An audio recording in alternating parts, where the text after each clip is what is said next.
Baik. Om Swastiastu, Om Swastiastu. Om Magnamastu, Om Manu Badra, Kawentu Swata. Semoga pikiran baik tanggal segala penjuru. Para pemirsa laboratorium siaran dimanapun berada, pada kesempatan siang ini kita kehadiran lagi salah seorang alumni dari Institut Agama Hindu Negeri Gede Puja Mataram yang kebetulan beliau bergerak dalam bidang kajian lontar. Baik, untuk mempersingkat waktu mungkin bisa lagi memperkenalkan diri ya. Baik, terima kasih sebelumnya telah mengundang saya kembali di broadcast hari ini. Terima kasih sekali sama Beli di Bagus Beni sudah mengundang. Kembali saya belum awali dengan Om Swastiastu. Om Swastiastu. Baik, di sini saya bernama Ida Bagus Putri Krama. Saya alumni di IAIN Gede Puja Mataram. Sebelum itu menjadi setahan alumni tahun 2014, terakhir tahun 2017. S2-nya ngambil di sini, berakhir tahun 2021. Di sini saya diminta untuk kembali menjelaskan atau berbagi tentang gimana cara merawat lontar, apa itu lontar itu sendiri. Baik, demikian dulu perkenalan. Saya akhiri dulu. Om Swastiastu. Baik, kita berlanjut ke sesi tanya jawab. Yang pertama, sejak kapan sih lontar itu digunakan sebagai alat baca itu dalam? Ya, baik. Terima kasih. Jadi di sini kembali ke cerita dasarnya, kisah pada zaman sebelum 9 Masehi, datanglah para pendeta atau bhagawanta atau maharshi dari India, yang dimana tidak lain yaitu Maharshi Bhagawan Agastya. Beliau diutus oleh Bhagawan Walmiki maupun Bhagawan biasa untuk menyebarkan ajaran-ajaran Hindu yang ada wahyu dari India untuk tersebar di Nusantara. Lalu setelah itu murid-murid dari Bhagawan Agastya atau Maharshi Agastya pertama berlabuh di Kutai Tarumanagara. Di sanalah namanya berlabuh pada abad ke-7 yang disebut dengan Prasasti Yupa. Yaitu prasasti itu tertulis dengan huruf Pallava dan masih menggunakan bahasa Sanskerta. Berapa lama kemudian beliau lagi berlanjut melakukan pelayaran ke arah Jawa. Yang pertama di situ yaitu Kerajaan Mataram kuno. Di sanalah di Mataram kuno beliau membawa satu buah naskah yang tertua yang disebut dengan Adiparwa. Naskah Adiparwa itu yaitu kumpulan dari Astadasa Parwa atau 18 parwa, yang dimana bahasanya itu masih menggunakan bahasa Sanskerta dan huruf Pallava. Namun Maharaja yang ada di sana itu tidak lain Sri Teguh Ananta Wickramatunggal meminta pada Bhagawanta yang membawa kitab itu untuk bisa baca, sehingga dengan bahasanya mangjawa akan Walmiki mata, artinya membahasa jawakan bahasa dari Bhagawan Walmiki. Mangjawa akan biasa mata, itu membahasa jawakan bahasa Bhagawan biasa. Nah, di sanalah dibahasa jawakan dengan bahasa Jawa kuna, huruf Jawa kuna. Itulah yang pertama kalinya. Lalu setelah diubah, dikumpulkan, lalu dipecah-pecah menjadi 18 parwa, lalulah disebarkan ke Kerajaan Kediri. Dari Kerajaan Kediri inilah muncul adanya ajaran Hindu beraliran Siwa Buddha. Dasarnya ajaran Siwa Buddha ini itu sebenarnya menyatukan ajaran penyatuan badan jasmani kepada rohani kepada Tuhan. Itu sanalah menyatukannya itu, dan sanalah mulai menulisnya kitab itu dalam bentuk lontar, daun lontar.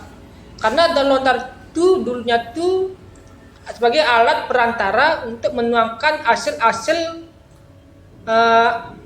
pelajaran beliau, itu hasil-hasil ungkapan beliau yang kita gunakan seperti sekarang.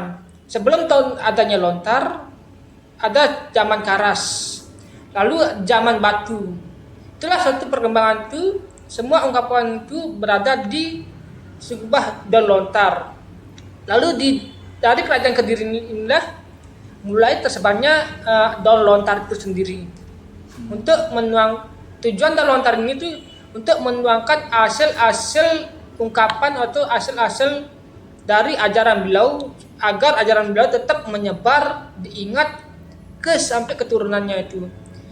Yang lalu disempurnakan lagi sampai di Majapahit.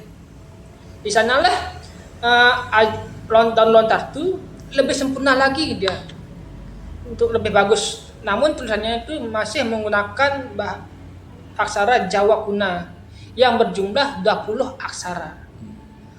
Lalu singkat cerita, sampailah di Bali. Daun lontar Bali digunakan dan terus tersebar, yang membawanya itu yaitu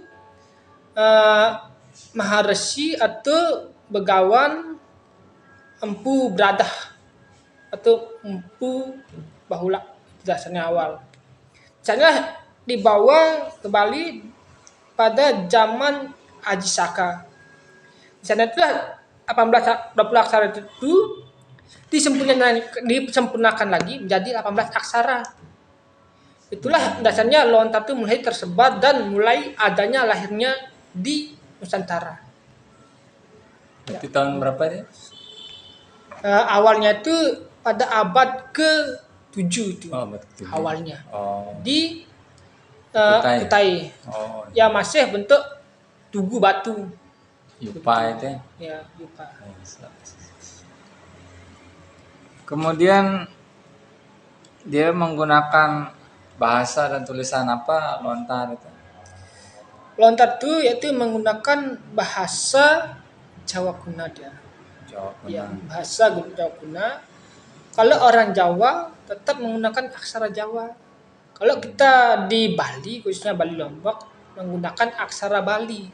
Yang dimana aksara Bali itu kembali saya ungkapkan berjumlah 18 aksara. Itulah yang digunakan untuk Bali dan Lombok. Kalau Jawa 20 ya? 20. Iya. Masih menggunakan aksara Jawa dia.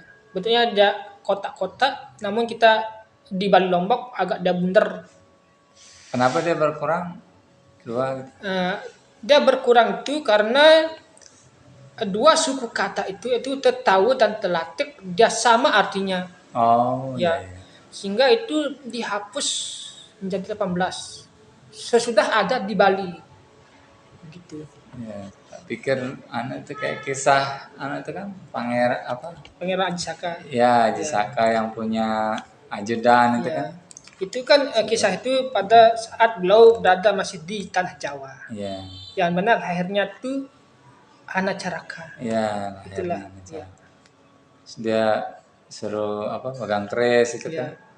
Satu disuruh ngambil, satu disuruh jaga. Ya gini, Hanacaraka ada seorang prajurit Date Sawale sedang berjalan mage batange membawa sebuah surat pada jayanya sama-sama sejajar berjalan. Itulah artinya sebenarnya. Iya, itu Hanacaraka. Iya. Nah, kemudian apa saja biasanya judul dan isi lontar itu? Jadi terima kasih. Ya. Satu isi lontar itu sudah dikelompokkan dia sesuai dengan fungsi, tujuan dan makna. Ada kelompok yang disebut dengan kelompok Weda. Weda itu ya tadi Surya Sawana, Puja Padikrama, indeks pengastawa, aguran-guron, itulah Weda. Yang kedua, tentang tatwa, kelompok tatwa. Kelompok tatwa ini tuh seperti Warspati tatwa, Ganapati tatwa, tatwa Jengana, tatwa Siwasidanta, Kala tatwa dan sebagainya. Begitu pula kelompok dari usada. Ada usada yang disebut air, usada buduh, usada berambang atau bawang artinya. Begitu pula usada lain-lain tu. Usada itu pun kelompokkan terdapat 25 jenis usada. Begitu pula tentang tutur. Diurutkan juga tentang tutur. Itu semua kalau dikelompokkan tidak salah ada 9 kelompok dia tu. Kelompok lontar, kelompok dari kelompok-kelompoknya tersendiri. Apa aja itu 9? Eh, dari Weda. Beda. Ya, kedua tatwa, Betul. ketiga tutur, Betul. keempat sesana. Sesana. Sesana disebut dengan etika. Ya, itu. Kelima usada. Sudah? Usada. Keenam kediatnikan. Saktian. Ya. Ketujuh keputusan. Susanto. Kewisesan. Dan carcan. Apa Carcan? Carcan itu ciri-ciri. Oh. Makanya disebut dengan cacar ayam, ciciri ayam, cacar kambing, ciciri kambing, cacar meong, ciciri kucing. Itulah carcan, itulah ciri-ciri binatang. Itulah kelompok-kelompok lontar yang sudah sangat luar biasa leluhur kita mengelompokkan agar kita para keturunannya itu dapat mempelajari dan melestarikan. Nah, lontar nih biasanya di mana aja dia tersebar di Indonesia? Ya, lontar itu tersebar sebenarnya sudah di semua kalangan rumah, geria, puri itu. Namun karena ada kurang yang paham, kurang yang belum memahami, mempelajari dan sebagainya. Jadi inilah jarang dia dibuka, juga jarang untuk dibaca dan dirawat sehingga menjadi rusak, menjadi hancur, dan sekarang itu banyak rumah puri dan geria tidak memiliki lontar. Itulah alasannya banyak yang tidak memiliki. Ya, sudah punah ya. Sudah punah karena tidak tahu cara merawatnya, bagaimana cara membacanya dan tujuannya untuk apa. Jadi diabaikan ya. Seperti buku berarti ya. Iya, buku. Nah, kemudian sejak kapan Pak Gus Wikrama menekuni dunia lontar? Ya, kembali dengan tema yang kemarin. Saya mempelajari ini dasarnya dari awal mau kuliah di kampus Yahan ini. Karena saya pikir kalau belajar di Yahan tuh dulu disebut dengan setah, pasti harus mengenal namanya aksara Bali. Kita mempelajari aksara Bali. Ya. Dari sanalah saya belajar aksara itu, mempelajari semua sedikit-sedikit. Lalu saya berpikir apa sih tujuan orang membaca lontar itu? Gimana cara orang membaca? Kenapa sedikit-sedikit tuh orang mengatakan pingit? Kenapa sedikit orang mengatakan roda nyemak lontar, bodohnya? Itu yang saya kepingin tahu. Saya ambil pelan-pelan, belajar baca. Itu ada satu buah, ingat saya satu lembar daun lontar. Saya tidak tahu apa itu isinya, lempiran kemana. Saya belajar baca. Dia sama kayak tulisan yang ada di buku lah begitu. Namun yang kembali yang dikatakan seperti ingat aja diri supaya pemirsa yang lain ampura bukan yang untuk mempelajari supaya kita sama-sama paham. ternyata yang menjadikan pengen Ajawirya itu isinya yang belum cocok kita untuk pelajari, kita pelajari. Ya. Si isinya yang tidak sesuai dengan umur kita juga untuk diri kita yang mana yang sepatutnya kita pelajari. Seperti halnya tentang kemoksaan. Kita baru belajar. Ada di sana bahasa-bahasa yang tidak boleh kita ucapkan. Kita ucapkan. Juga tidak ada guru penuntun, guru yang mendampingi. Itulah membuat kita menjadi bodoh pinget. Bukan lontar itu yang menjadi pinget. Karena hanya kita belum sesuai apa yang kita pelajari dengan apa yang kita pegang. Itulah menjadi banyak orang seperti bahasanya pinget bodohnya belajar lontar. Itulah yang sebenarnya saya ketahui selama ini. Karena tafsir. Iya, tafsir lah begitulah. Jadi tahun berapa itu? Itu tahun 2013. Oh, 13. Iya. Udah 11 tahun berarti ya? Iya. Ya, lumayan lama ya. 13. Nah, kemudian sudah berapa lontar yang dikoleksi? Namun kalau lontar yang saya koleksi di rumah, khusus di rumah saya sendiri, ada kurang dari 10 lontar itu. Namun karena ini saya mencari di geria-geria, juga sering ada seperti peranda, seperti orang pelingsar atau orang tua atau siapapun ingin membaca atau merawat lontar itu atau menyalin supaya bisa dibaca. Nah dari sanalah saya membantu untuk manuskrip, alih aksara, alih bahasa, juga konservasi atau membersihkan. Dari sanalah saya mengetahui punya koleksi salinan itu. Dikasih minta gitu? Bukan dikasih minta, dalam artian contohnya Pak Benny punya lontar. Ya. Ini saya tak tahu apa isinya. Saya nggak minta tolong salinkan, saya ini saya bisa baca. Nah itulah, maka hasilnya itu sudah saya tahu ya hasilnya. Saya kasih filenya juga di Benny untuk mengetahui apa isinya, baik dari segi alih aksaranya, alih bahasanya, juga transkripnya begitu. Yang 10 lontar itu apa aja isinya? Yang 10 lontar itu yang ada yaitu tentang Wisma Karma. Wisma Karma itu tentang sama tidak lain ukur-ukuran untuk bangunan, tentang kosali. Yang kedua Wariga. Yang ketiga tentang Weda. Yang paling banyak Wariga yang saya paling banyak punya. Terus Tatwa dan Tutur, itu aja. Kemudian sudah berapa lontar yang pernah diterjemahkan dan dari mana asalnya? Baik, kembali ke tadi seperti yang saya jelaskan. Lontar-lontar yang saya dapatkan itu dari luas saja, itu dari contohnya seperti peranda yang sering minta tolong, dari geria, dari puri, dari tetangga, untuk diterjemahkan, untuk dialih-aksarakan dan dibersihkan. Lontar-lontar itu tidak lain yaitu seperti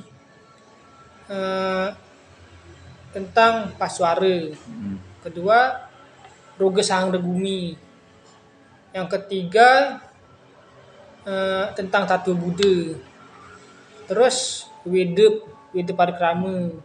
Terus Indik Surya Sewana, Aguran-guron, dan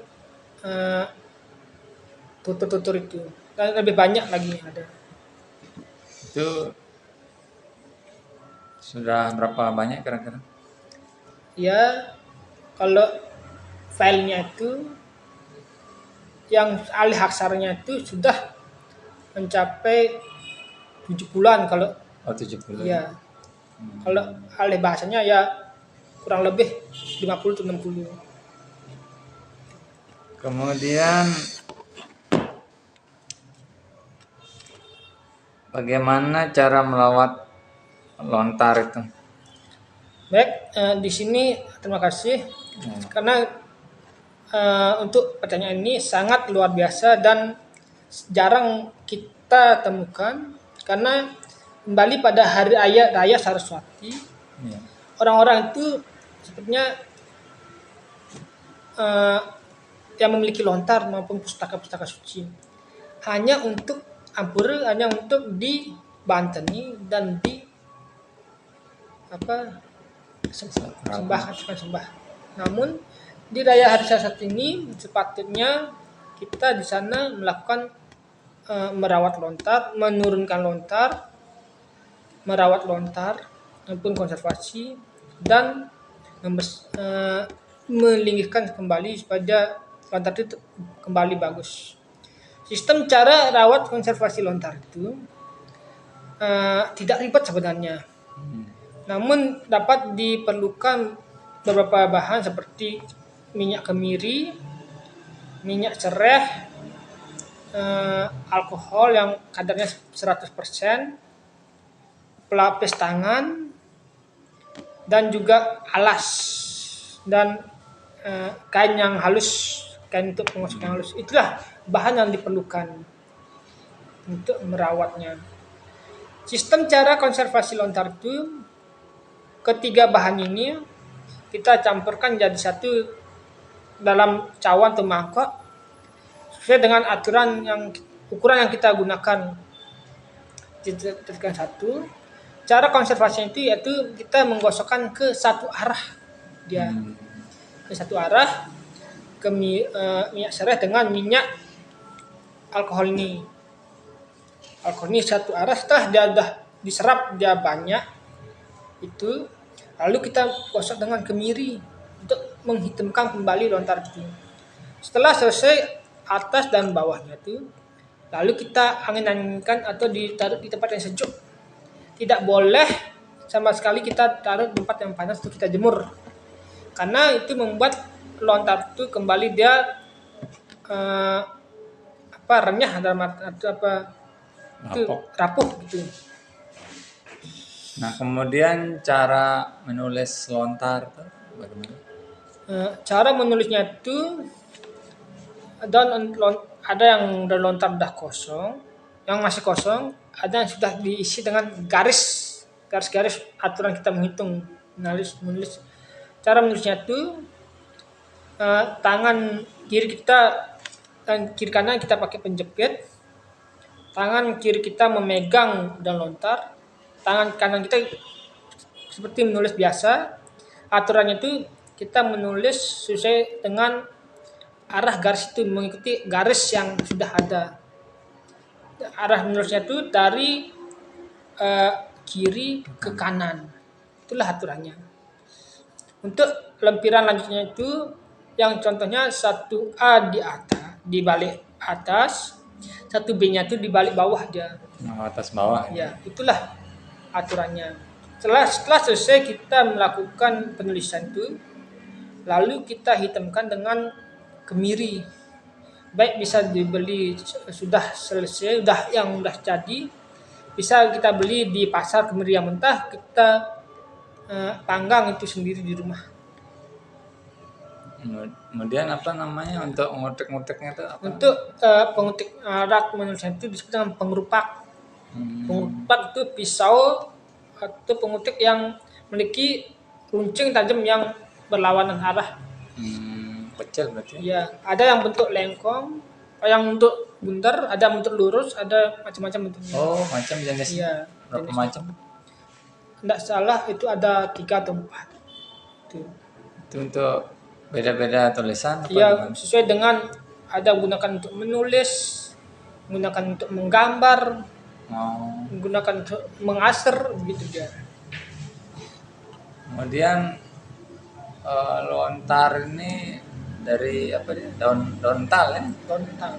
Ya, itu berapa lama dia baru bisa ditulis?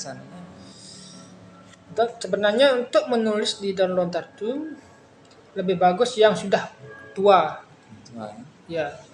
Karena di sana kadar airnya itu sudah keluar dan warna dari daun lontar itu dia sudah tua. Kalau dia masih muda daunnya itu, maka tulisan kita itu dia tidak bisa kebaca Basah, tuh ya? disebut buram. Hmm, Ya, berarti tunggu matang gitu ya. ya tunggu supaya dah matang tua. Itu yang daun lontar yang sangat bagus digunakan. Kemudian dia berapa lama dia bertahan anunya, tahun lontar? Kalau normalnya lah. Normalnya itu bertahan ya sekitar 7-8 tahun. Tahun. 7-8 tahun. Itu yang paling lama, paling bagus bertahan. Dan kita menaruhnya itu di tempat yang sejuk, tidak terkena panas matahari langsung. Hmm. Nah itu apa namanya? Gimana tips-tipsnya biar nggak makan rayap atau jamuran atau gimana? Baik, untuk tips yang bagi yang memiliki lontar, Iya. untuk ingin ikut pelestari lontar, Hmm. ada tip-tipnya itu tidak susah.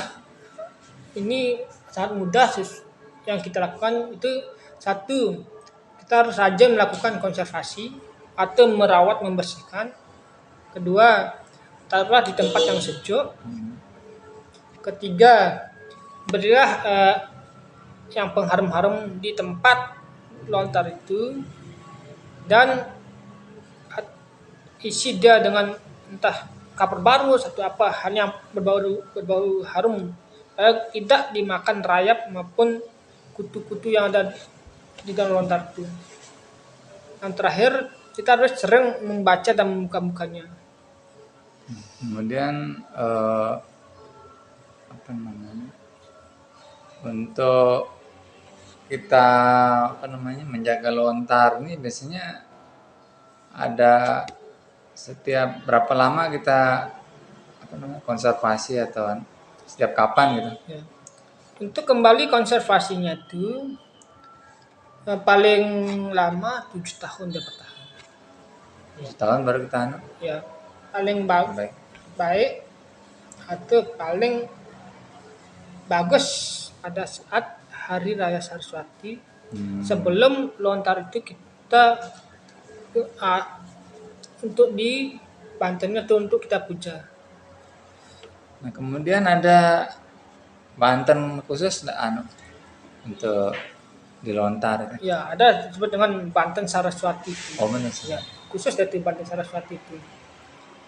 Itu Banten itu khusus kita aturkan, kita istanakan di lontar itu melambangkan bahwa beliau berstana di lontar itu untuk memberikan kita anugerah. Itu setiap hari raya berarti ya, hari raya Saraswati. Ya. Namun untuk sekarang tidak lontar aja kita gitu, mungkin bisa yang memiliki dalam bentuk buku, Ya. dalam bentuk apa yang sekarang. Nah kemudian kalau baca lontar itu enggak pakai dewasa itu tiap kapan itu enggak sih? Kalau orang dahulu petuah pengincar itu kita yang orang mengawal itu paling bagus yaitu menggunakan dewasa awalnya. Kedua itu memberata atau mesesirih. Apa mesesir? Memberata tuh lakukan sesani lah. Apa gitu? Pagi jam sekian kita mandi terus lunas titik amarta kepada Sang Yang Surya, Sang Yang Haji Saraswati, lalu kita melakukan puasa dulu gitu. Setelah kita puasa itu jam berapa lalu kita bersikap maupun melakukan sesani-sesani yang sesuai dengan aturan gimana kita membaca. Itu yang awalnya. Namun terus selanjutnya kita lakukan tetaplah untuk memohon izin pada beliau untuk membacanya besok lusa secara rutin. Sesaninya apa aja? Sesannya yaitu kembali kita misalnya baru bangun pagi kita membersihkan diri, memohon izin ke Sang Merajan, ke Sang Surya maupun hanya di Saraswati. Setelah itu baru kita mulai membuka itu. Supaya beliau memberikan kita anugerah untuk dapat dimudahkan membaca. Tidak sembarangan ya baca Iya. lontar ya. Tidak sembarangan. Iya. Kemudian, nah ini kan saya tahu Pak Sukrama punya usaha di bidang transliterasi lontar. Apa namanya? Bisnis Usaha yang saya lakukan yaitu yang disebut dengan Widya Sastra. Ya. Itu pun saya awalnya saya berpikir apa yang pakai saya usaha. Begitu. Saya coba menulis. Terus orang tua apa hobinya atau kemampuannya dimiliki itu diteruskan selain pakai untuk kebutuhan ekonomi itu juga sebagai untuk mencari ilmu pembelajaran pada diri. Lalu di sana saya awalnya dari jual buku umum, buku Hindu bukan dari saya sendiri. Lalu saya coba iseng-iseng mengumpulkan berapa judul lontar itu, yang itu yang tertutur. Saya cetak iseng-iseng di Facebook, saya share di media sosial. Lalu ada beberapa yang tertarik minat, pesan belilah gitu. Nah dari saya awalnya menyediakan ini usaha ini selain jasa manuskrip, jasa alih aksara, alih bahasa, juga membuat kajian dari sendiri. Gitu. Itu tahun berapa buka usaha? Baru-baru ini setahun yang lalu, ada 2 tahun sekarang. Oh, udah 2 tahun. Iya. Udah 2 Itu tahun. di bidang apa aja deh? Menurut Itu bidang kajian lontar, juga perawatan. ya. Jual buku. Ya. Bagi siapa yang ingin merawat lontar, membersihkan lontarnya, menyalin atau meliharakan, jadi saya sendiri menyediakan jasanya gitu. Jasanya. Nah, itu biayanya berapa itu kalau menulis, nyalin? Untuk biayanya itu dia berbeda-beda yang Ya. Karena yang 1 senti itu saya mengambil upah itu atau ongkos nyalin, hitungannya tuh 2.500 per satu per senti. Oh, per senti. Ya, per 1 senti. Ya. 1 senti 215. Ya. 200. Yang panjang jadinya 6 senti, 30 senti. Itu saya ambil paling enggak 15.000 dia. Per. Yang hanya itu yang 60, 40, yang paling pendek 30. Ya. Nah, itu untuk menyalin itu. Ya. Untuk pembersihannya atau konservasi itu yang tergantung jumlah lontarnya. Seperti kemarin itu negara Kertegamu, saya dikasih upah itu 700. Berarti tidak dipatok berapa? Nah, 700 untuk negara Kertegamu. Karena saya ambil itu sesuai dengan jumlah tebal lontarnya itu. Oh, iya. Ya, enggak saya pakai hitungan panjang. Ya.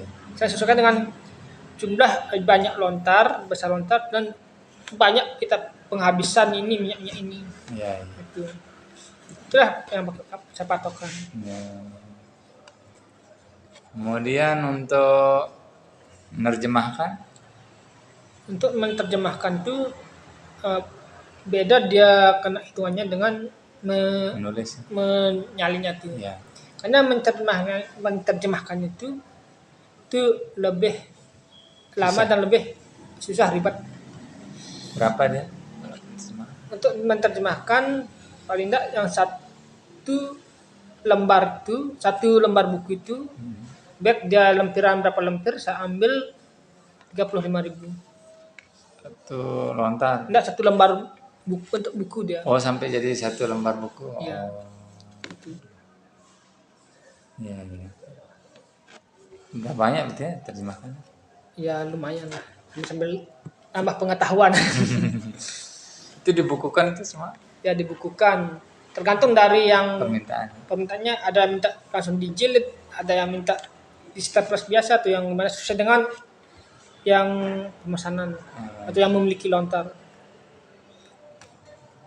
Nah, kemudian untuk kursus anak nih aksara Bali, Jawa untuk biar bisa baca lontar. Berapa biayanya? Untuk kursus yang ingin les aksara Bali, kebetulan saya juga membuka les yang les privat modelnya tuh, yang umum mana sama-sama. Berkelompok. Jadi untuk aksara Bali saya biayanya satu kali pertemuan itu 2 jam saya kena 45.000. Oh, 45.000. Iya. Pertemuan. Ya. Baca. Kalau udah yang bisa baca ini ingin lanjut ke lontar lain dia biayanya. Berapa nih? Dan itu kena 75 atau 80. Oh, 2 jam pertemuan. udah level anak ya, expert ya, udah ahli. Itu ada dua jenjang nih. 2, ada yang ingin mau membaca dari bentuk bukunya dulu, ada yang mau membaca langsung lontarnya dulu, ada yang ingin belajar menerjemahkan gitu. Tergantung dari keinginan yang mau belajar. Bisa nulis apa? Iya, belajar nulis. Nah, ini sudah tak terasa ini. Kita sudah di akhir sesi ini. Mungkin ada closing statement gitu yang mau disampaikan. Baik, tidak terasa juga dengan waktunya. Sebenarnya lebih banyak yang masih saya akan berbagi cerita, juga berbagi, saling sharing, berbagi pengetahuan. Ya. Pesan saya, marilah kita mulai untuk melestarikan aksara Bali dan budaya leluhur kita. Karena budaya leluhur kita itu merupakan warisan untuk diri kita, anak kita maupun cucu kita. Kesan saya dan dengan belajar ini kita banyak mendapatkan pengetahuan, juga bisa membantu ekonomi kita. Yang lain juga dengan belajar aksara ini kita dapat berinteraksi maupun beradaptasi kepada masyarakat dalam golongan siapapun. Itulah kesan-kesan saya dalam mempelajari aksara ini. Gitu. Ya, terima kasih pada Pak Ibu Bagus Wikramo. Jadi bagi pemirsa yang tertarik untuk memperdalam lontar, mau baca, mau menulis, menerjemahkan, nanti bisa menghubungi Pak Ibu Bagus Wikramo. Nomor HP-nya berapa? Nomor HP-nya 082 Ya. 341 365 006. Itu pun langsung bisa dihubungi ke WhatsApp. Ya, WhatsApp. Ya. Atau di Facebook saya itu ada disebut dengan Widya Sastra. Oh, ada Ya, namanya. Facebooknya Widya Sastra. Ya, jadi nanti tinggal dihubungi beliau, nanti juga ada, nanti saya tulis di deskripsi. Jadi mungkin cuma itu ya pertemuan kita hari ini. Mungkin bisa di lain waktu kita membahas tentang lontar apa gitu kan. Bisa tentang isinya, khusus tentang ianya, baik tentang upacara maupun tentang pengobatan. Iya. Sesuai dengan isinya tuh. Karena saya juga masih banyak untuk berbagi lah begitu. Iya, bisa nanti kita mungkin setiap berapa pertemuan kita bahas khusus satu lontar gitu biar mendalam gitu. Kalau ini kan hanya perkenalan dulu ya, biar orang paham bagaimana lontar. Ya, saya Ida Bagus Suryadi Pramana mengucapkan terima kasih pada Pak Ida Bagus Krama. Jadi saya mohon maaf apabila ada salah-salah kata, salah-salah ucap. Kurang lebihnya saya mohon maaf. Saya tutup dengan Paramasanti. Om Santi Santi Santi.